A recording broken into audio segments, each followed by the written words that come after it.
Have you ever taken a walk and because of the change in altitude, lighting, or angle, suddenly seen things from a different perspective that alters what you believe you know? Literally, God's word and God's revelation will alter what we know. It changes everything when God reveals a new perspective on our situation. And in looking at the series on Habakkuk, we talked about the fact that this is something that can be applicable to today's times that we're living in, even though it was written a long time ago. And it has a perspective and it has a purpose within the time frame that it was written. It says that it's not for this time, but for a future time. And I believe that it speaks to us today, where we are today. And so I want to recap a little bit before we start to change directions within the series, because we're going to be talking about perspectives for the next several weeks. And so as we look at these week by week lessons on perspectives, we're going to revisit some same things every week. Every week we're going to come back and talk about some of the same things, but there's a reason for that. Number one is I want to use some repetition because I want to get it through the thick membrane of our understanding so that it gets into our mind and our heart, and we can use it, we can rely on it as we go forward through life. Okay? And so I'm hoping that we're going to change your perspective, and then through that, we're going to literally change everything. Okay? When troubling times come, remember SWL. 3 letters. We do acronyms all the time. Can you remember SWL? When troubling times come, SWL. Stop. Wait. Listen. When troubling times come, stop, wait, and listen. And this is what Habakkuk does. And we talked, his frustration. God, you're not paying attention. That was chapter 1. God, you're not paying attention. And God says, hey, I'm going to use the Chaldeans to come and they're going to change your perspective. They're going to change everything. And Habakkuk's like, that's not quite exactly what I was thinking, right? So 2:1-5, and we talked about this over the last 2 weeks. It says, I will stand upon my watch, and I will set upon the tower, and I will watch to see what he will say unto me, and what I shall answer when I am reproved. He's standing. That's part of stop, right? He's not running around. There are people, and I know you know some of these people because they exist everywhere. There are people that need to do something. We need to do something. We need to do something right now. Right now we need to do something. What? I don't know, but we got to do something. Wait, yeah, could you stop? Just stop doing something for a minute. If you want to get done quickly, have a plan and do that. But don't just run around doing something. Waving your arms. We got to do something. Hurry, do something. Stop. So stand your watch. Get what you're supposed to do. And then he's waiting. He's standing his watch. He's listening. It says he's watching, but he's looking to see what's going on. And verse 2 says, and the Lord answered me and said, write the vision and make it plain upon the tables that he may run that readeth it. Do something that's useful. Right? For the vision is yet for an appointed time, but at the end it shall speak and not lie. Though it tarry, wait for it. Oh, wait for it. Because it will surely come, it will not tarry. And then last week we talked about, behold, his soul, which is lifted up, is not upright in him, but the just shall live by his faith. The righteous shall live by faith. That concept was what caused Luther's Reformation movement within the church. Because it's not about works, it's about faith. Are works important in some level? Absolutely. But the just don't live by works. The just live by faith. Faith in what? Faith in God. See, it comes down to this. In troubling times, I need to stop, wait, and listen because, among other things, it's not all about me. I know that's a shock for society today, but it's not all about me or you or even us. Right? How do you feel about that? Do you feel affirmed and lifted up? Do you feel offended? It's not all about you. You know, facts and truth are a tricky thing because sometimes they offend you. Right? I've said before, you know, sometimes your friends are the ones that'll tell you when there's something wrong. You get a little schmutz right here. You need to get off your face, you know. Well, you may not like that truth because it might embarrass you, but I'd like to know. Right? So sometimes the truth can be offensive. Now, and I will tell you that as we look at perspectives within Habakkuk over the next several weeks, you might get offended. Yes. I'm worried about the fact that you might get offended, so I'm going to make Lisa teach those.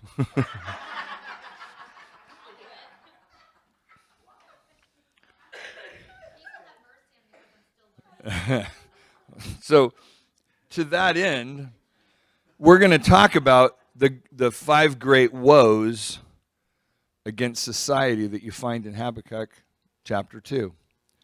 And the first one, and like I said, I want to give us this perspective. We're going to hit this every week for the next several weeks. Stop, wait, and listen. Remind you of the fact that you live by faith, not by works. That it's not all about you, but it is all about God. And then we're going to look at the 5 woes. And woe means great sorrow or distress. That's literally the definition of the word. So the 5 great sorrows of society, or the 5 great distresses of society. And from each one of those, I want us to learn something more than just the don't. Right? You know, I mean, I am a believer that sometimes the right answer is because I said so, that's why. Right? Yeah, but it helps if we understand the reasons for things. Okay, so the first woe we find is actually in verses 6 through 8 of chapter 2. And it says, shall not all these things take up a parable against him and a taunting proverb against him and say, woe to him that increaseth that which is not his? How long unto him that ladeth himself with thick clay? Shall they not rise up suddenly, and shall they bite thee, and awake that shall vex thee? And thou shalt be for booties unto them, because thou hast spoiled many nations. All the remnant of the people spoil thee, because of men's blood, and for the violence of the land of the city, and for all that dwell therein. And you say, what does that mean? I want you to put some stuff in perspective right now.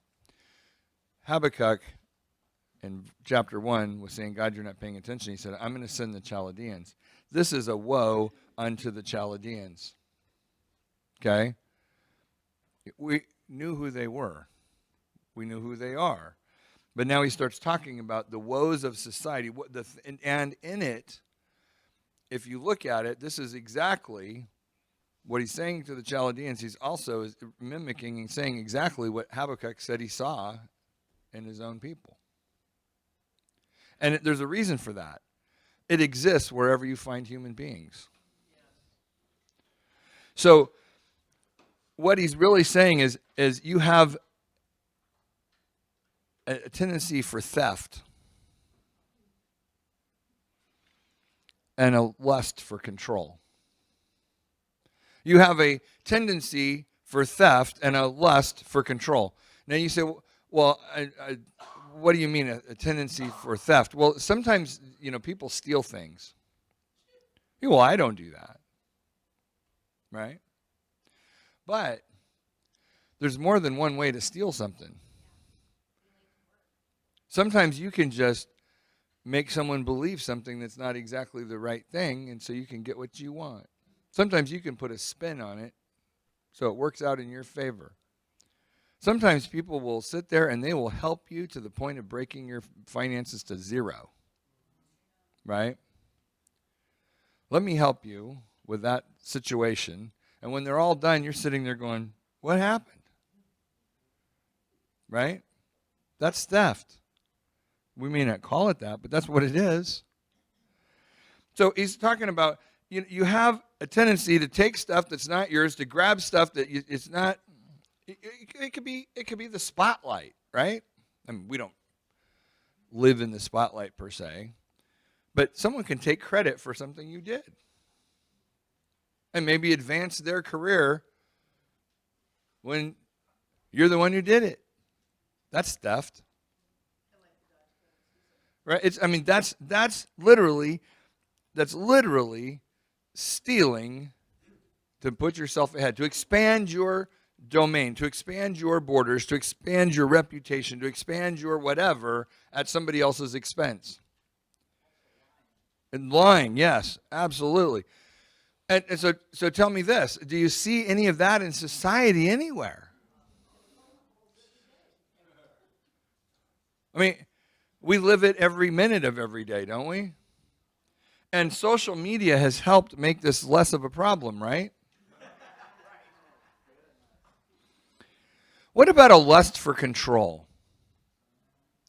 Well, we say it differently. To anybody on a power trip?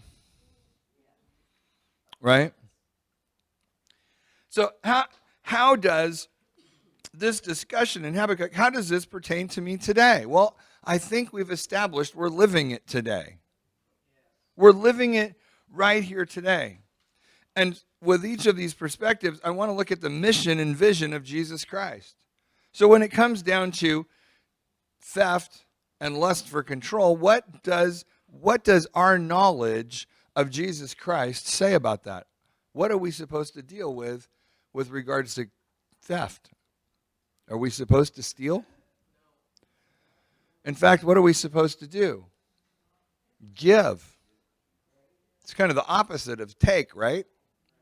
We're supposed to give what?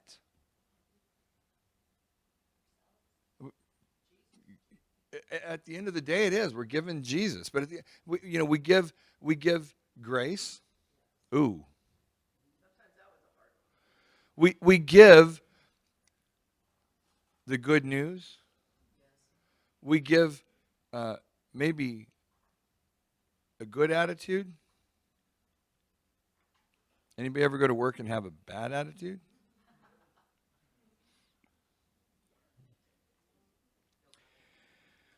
And what about lust for control?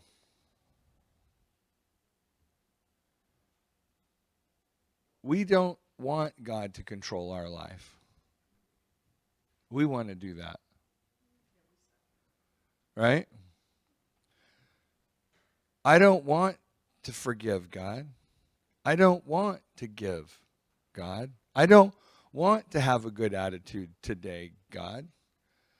I haven't even had my coffee yet. Right? We want control. We don't. You know what you should do? Well, you know what you should do? You shouldn't tell me what I should do. That's what you should do. You should shut up. That would be a good thing for you to do. Right now. And we get like that. You ever argue with God? Yeah, it's not real productive, right? Yeah, no. You start to say something to God, and then He just reminds us, the little things you haven't quite got worked out yet. Because you know what? He knows you. And so we're on this planet spinning around, circles around the sun here. And there's people out there that are trying to take stuff that's not theirs. There's people on a power trip. They want to squash you. You feel the pressure and you feel the stress. And you look at this and you say, I've got to compete for stuff. I've got to compete for the right recognition and work. I've got to compete for this. I've got to compete for that. And I need to be in control. I need to get better control of my situation. You ever said that? I need to get better control of my situation. You know what? You suck at it. Just saying. You get all stressed out. Many years ago, I was doing work and running my own company and stuff, and I used to tell people, I eat stress for breakfast. Nah, no big deal. I got this. Right? I eat stress for breakfast. I said that all the time. I eat stress for breakfast. And then I got this flu that wouldn't go away. And I went into the doctor and he said, do you have stress in your life? And I said, not really. My wife goes, oh boy, does he? And he goes, because you got an ulcer. You don't have the flu. And he said, and I'm going to prescribe for you the most expensive prescription you've ever gotten in your whole life. And he goes, and I want you to ask yourself something. Do you want to live and have to buy this prescription all the time? Or do you want to change stuff in your life? And I stopped saying I ate stress for breakfast because it gave me an ulcer. I was in control. At least I thought I was. But mostly, my stress was controlling me. The message of Jesus Christ is, come to me if you're weary and heavy laden. And I will give you rest. Not stress. I will give you rest. By definition, that verse says, come to me when things are in turmoil. Come to me when things aren't going right. Come to me when everything's messed up. I'll take care of it. That's giving control to Jesus Christ. That's giving control to the Holy Spirit. And that's what he's saying here in Habakkuk is, you know what? All this stuff is going on. There's people out there doing things the wrong way. Why don't you let me take care of it? Your complaint was I wasn't paying attention. My solution was I am paying attention. Now why don't you let me do what I came to do? See, if I ask you this, the biblical answer, I know you'll all get it, but who is the Word? Good answer. Jesus is the Word. What is the message? Jesus saves, right? So how do I apply stop, wait, and listen and what we're learning in Habakkuk to everyday life? And let me just tell you this.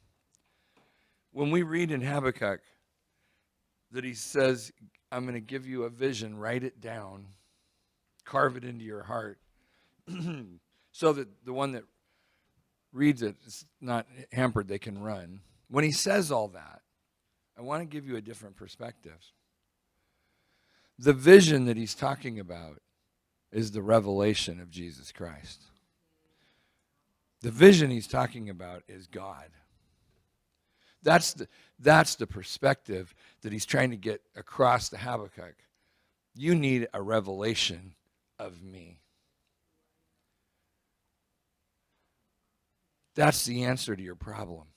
That's the answer to your society, is a revelation that will change everything.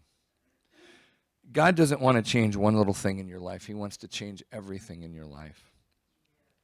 And he doesn't want to change it so you can, get an award for the most changed person. He wants to change your life so that you're relying on him and you're not eating stress for breakfast, and you're not stressing over the stock market, and you're not freaking out over what's going on in Ukraine, and you don't have to worry about what gas prices are like. I mean, I understand the reality. You have to pay the bill when you buy the gas and all that kind of stuff. But if you are trusting in God, if you're looking to God, if you're letting God's perspective be your perspective, you're not going to be stressing and dealing and majoring in the minor things. The price of gas is a minor thing when you have God's perspective. However, that attitude that causes you to sin is a big deal. That attitude that causes you to hurt someone, that's a big deal. That attitude that causes you to take something that's not yours, and we're not talking about quote unquote stealing, but maybe taking credit that's not due you, maybe taking advantage of a situation. A few weeks ago, there was a story, I don't know if you saw it, about a service station owner, and he made a mistake when he programmed the pump, and they were selling gas for 7 cents a gallon.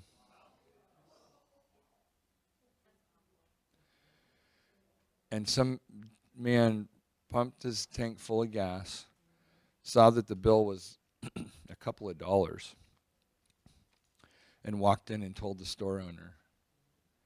And the guy was devastated because he'd made the change on the gas pump like 8 hours earlier, and nobody had said anything. Now I got news for you. If you see the sign says, gas $6, and you go in and fill your tank up and your bill's, $1.73, something isn't right. You're taking something that's not yours. But it was one guy 8 hours later that actually said something, and the poor guy had not owned the business that long. He was devastated. He lost thousands and thousands and thousands of dollars. See, that's theft. But one person had a right attitude. One person had a right heart and said, hey, I think something's wrong here. So when it said last week, when we talked about verse 4, behold, his soul, which is lifted up, is not upright. In other words, it's not straight. It's corrupted. But the just, the righteous, shall live by faith. Well, if you're tight on money and the gas pump only says, $1.74 or whatever it is, you could say, woohoo, answer to my prayers. Or you could trust God, and you could be upright, and you can go to the station owner and say, hey, there's a problem. And what are you resting on? You're resting on God will provide. You're resting on doing what's right. God will bless that attitude. God will bless that heart. God will bless. Why? Right heart.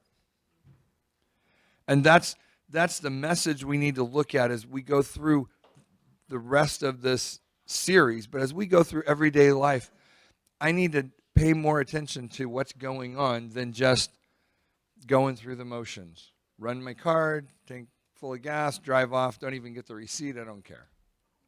Right? We need to stop. Have a conversation with God. Don't need to be running around, stop. And then we need to wait.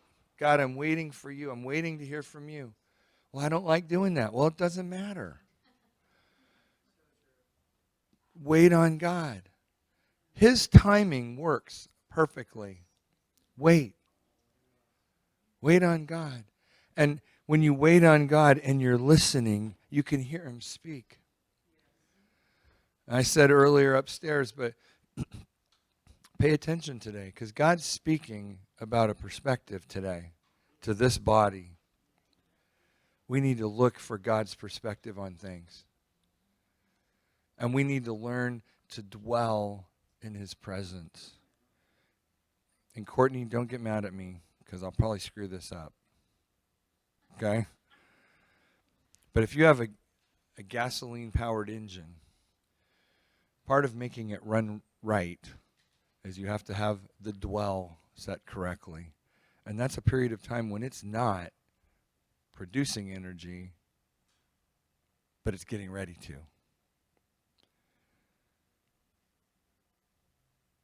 You need to get God's perspective.